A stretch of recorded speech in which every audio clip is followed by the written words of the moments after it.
neza kugira ngo usingire neza icyo ushaka. Haleluya.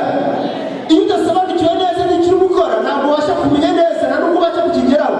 Gusobanukirwa n'icyo uri gukora n'icyo ugambiriye bituma ubasha kugera ku ntego yawe. Ijambo ryacu ry'umunsi rivuga ngo ntacyo ushaka utabonera muri Yesu. Urabyumva neza?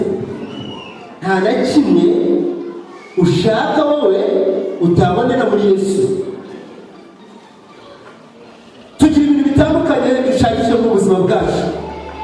Amanywa n'ijoro tuba dushakisha, umunsi ku wundi tuba dushakisha. Ariko reka nkubwire ngo ibyo ushakira mu nguni zose, iz'amajyepfo, amajyaruguru, iburasirazuba, iburengerazuba, nta na kimwe ushaka utabonera muri Yesu. Nuko ugomba kubanza kujya mu kimina cya Yesu. Uramugeza ngo ikimina cya Yesu urakizi? Haleluya. Haleluya. Hari ikimina cya Yesu. Icyo kimina rero none dati n'ubuzi icyo ikimina kimara harimo inyungu kujya mu kimina. Tugomba kujya mu kimina cya Yesu. Icyo kimina twakigezemo rero twatangiye gusingira za nyungu ziri muri Yesu. Ikimina kugira ngo buri wese arabasha kubyumva neza noneho. Reka tubivane muri za haleluya, tubivane mu myuka, tubijyane mu bintu biri bifatika. Ibintu bifatika, ikimina. Reka dusome ikintu cya mbere ugomba kubanza kumenya ni ukwinjira mu kimina cya Yesu.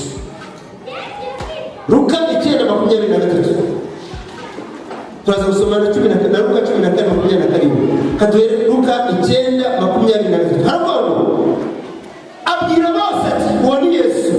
Abwira bose ati umuntu nashaka kunkurikira niyiyange yikorera umusaraba we iminsi yose ankurikire.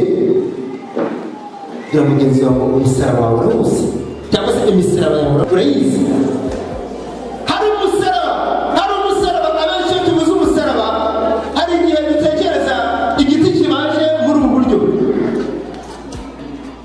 Uyu si umusaraba. Iyi shusho ifite icyo ivuze. Ahantu ubonye umusaraba hari ibintu wibwira. Iyo ubonye umusaraba hejuru y'inzu uhita utekereza ko yoza ari iki? Ari iki? Iyo ubonye umusaraba hejuru y'imodoka utekereza ko muri iyo modoka harimo iki? Umuraba. Umusaraba ufite icyo uvuze. Ubuzima bwawe ufite ibintu byinshi bugize. Iyo ni imisaraba yawe.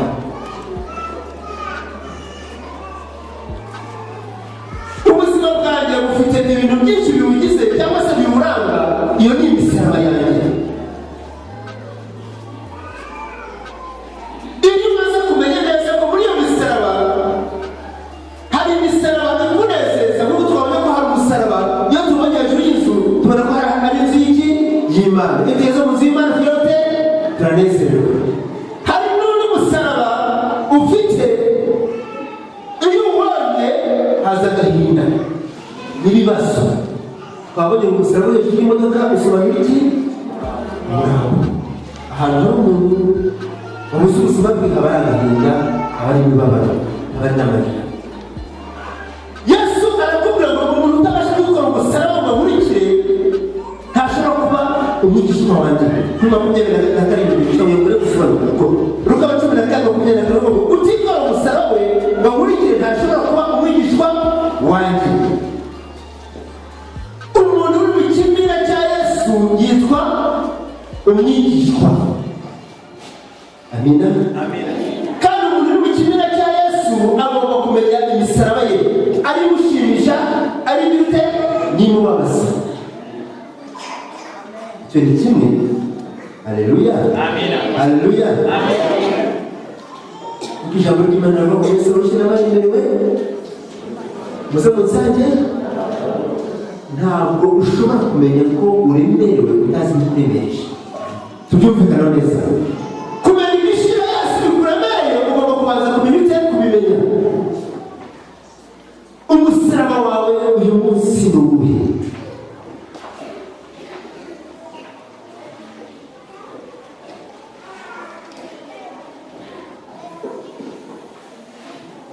reka se